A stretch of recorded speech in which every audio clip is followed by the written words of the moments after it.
SIR ప్రక్రియపై నిర్వహించిన సమావేశంలో కొందరు కాంగ్రెస్ ఎమ్మెల్యేలపై సీరియస్ అయ్యారు తెలంగాణ ముఖ్యమంత్రి రేవంత్ రెడ్డి. పనితీరు మార్చుకోవాలని హెచ్చరించారు. ఎస్ఐఆర్ పై ఎమ్మెల్యేలకు సీఎం రేవంత్ రెడ్డి గట్టి వార్నింగ్ ఇచ్చారు. వారంలోగా ఎమ్మెల్యేల తీరు మారాలి అన్నారు. లేకపోతే ఎమ్మెల్యేల స్థానంలో మరొకరిని నియమిస్తాము అన్నారు సీఎం రేవంత్ రెడ్డి. పార్టీ కోసం పని చేయకపోతే తమకు అవసరం లేదు అని కరాఖండిగా చెప్పేశారు.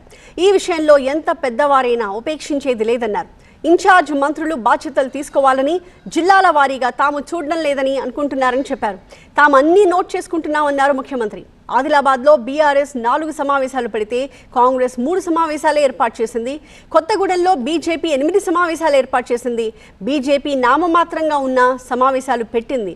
ఓట్లు తొలగించే పార్టీ 160 సమావేశాలు పెట్టింది.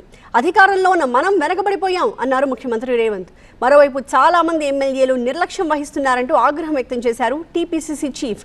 ప్రతి ఓటుని ఎమ్మెల్యేలు కాపాడాలి అన్నారు మహేష్ గౌడ్. ఎస్ఐఆర్ ప్రక్రియపై వర్చువల్ భేటీలో సీఎం రేవంత్ రెడ్డి, మహేష్ గౌడ్తో పాటుగా మీనాక్షి నటరాజన్, సచిన్ సావంత్ కూడా పాల్గొన్నారు.